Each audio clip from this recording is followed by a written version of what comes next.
Hello बच्चों, तो आज के वीडियो में हम बहुलक निकालने का सीखेंगे, जो कि एक महत्वपूर्ण बिंदु है और एग्ज़ाम में हर बार इसमें से एक न एक प्रश्न पूछा जाता है। तो चलिए वीडियो को शुरू करते हैं। तो बहुलक का प्रश्न सबसे पहले दो तरीके से पूछा जाता है, जिसमें से पहला प्रश्न ये है और दूसरा प्रश्न कुछ इस तरीके से पूछा जाता है। तो बहुलक निकालने से पहले बहुलक के बारे में कुछ महत्वपूर्ण बिंदु जान लेते हैं।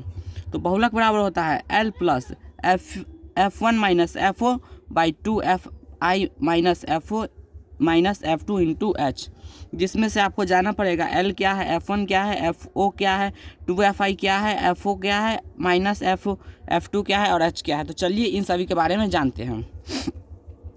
तो L बराबर होता है बहुलक वर्ग की निम्न सीमा, जिसमें से जैसे में यहाँ पर बहुलक वर्ग सबसे दिया हुआ 61, मान लेते हैं कि बहुलक वर्ग ये है 60 से 80, तो इसका निम्न सीमा हो जाएगा 60।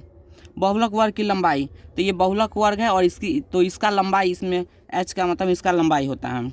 बहुलक वर्ग की बारंबारता, मतलब कि जो बहुलक वर्ग है उसकी बारंबारता क्या है, तो मान के चलते हैं बहुलक वर्ग 60 से 80 है, तो इसकी बारंबारता 61 हो जाएगा। बहुलक तो FO बराबर बहुलक वर्ग के ठीक पहले की बारंबारता, तो बहुलक वर्ग की बारंबारता 61 था, तो उससे पहले की बारंबारता ठीक 52 हो जाएगा।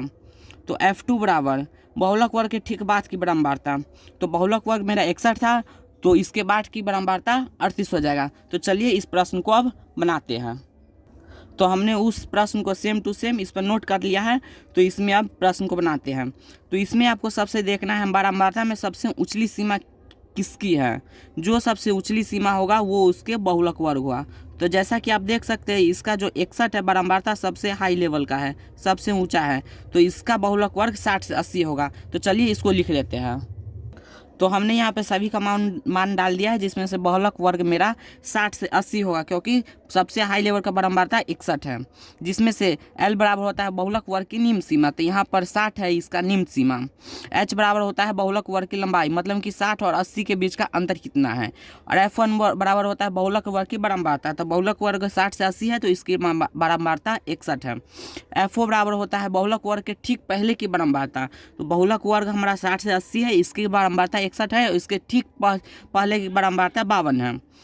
तो F2 बराबर होता है बहुलक वर्ग के ठीक बाद की बारंबारता, तो बहुलक वर्ग मेरा 60 से 80 है, उसकी बारंबारता 61 है और उसके ठीक बाद की बारंबारता 38 है। तो चलिए बहुलक याद करते हैं। तो बहुलक बराबर फार्मूला होता है L plus F1 minus FO by 2FI minus FO minus F2 into H। तो चलिए इन सभी का मान इसमें पुट कर देते हैं। तो हमने इन सभी का मान हमने इसमें रख दिया है। अब इसका हल करते हैं। तो इसका हल करने से पहले आपको देखना होगा कि इसका और इसका क्रिया सबसे बाद में होगा, इसमें सबसे पहले बीच का क्रिया होगा। तो चलिए इसमें से बीच का क्रिया कर लेते हैं। तो हमने यहाँ पे बीच का क्रिया कर दिया है, जिसमें से 61 में से 52 गया तो 9 और 2 गुना 61 होगा तो 122, और इस दोनों को माइनस और माइनस प्लस है तो इस दोनों जुड़ जाएगा, तो जोड़ने पर 90 आएगा। तो इस बीच में का क्रिया हो गया है, जिसको घटाने पर 32 आएगा। अब इसके बाद इस गुना का क्रिया होगा, तो चलिए अब गुना का क्रिया भी कर देते हैं। तो हमने यहाँ पर गुना का भी काम कर दिया है, जिसमें यहाँ पर 32 था, यहाँ पर 20, तो 2 से काटे 20 10 मरते में, और 2 से 32 काटे 16 मरते में, फिर 2 से 16 काटे 8 मरते में और 5 मरते में, तो 9 से 5 में गुना किया तो 45 आया है और बट्टा में 8। अब इसके बाद आपको ध्यान देना होगा कि यहाँ पर बट्टा का जोड़ नहीं करना है, यहाँ पर इसको भाग दे के इसको दशमलव में ले आना है। तो इसको दशमलव में लाने के लिए इसमें से भाग देना होगा। तो चलिए भाग देते हैं। तो हमको 8 से 45 में भाग देना था, जिसमें 8 से 45 में हम भाग दे दिया है, जिसमें 5.62 आया है। तो चलिए अब इसको जोड़ देते हैं हम। तो 60 में 5.62 जोड़ देंगे तो हमारा आ जाएगा 65.62 आंसर, जो कि हमारा एकदम राइट आंसर है। वीडियो अच्छा लगे तो सब्सक्राइब जरूर करिएगा। धन्यवाद।